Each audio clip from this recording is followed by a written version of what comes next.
Ya teman-teman, hari ini tanggal 10 Mei 2024, Sintang mengalami sedikit banjir ya teman-teman ya. Ini tepatnya di sekitaran waterfront teman-teman.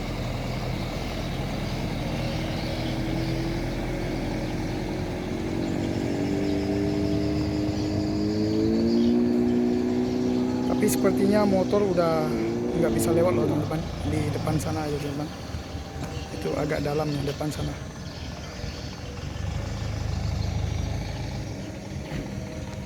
Itu sungai Kapuasnya pasang banget. Nah, yang di sini juga dalam teman-teman.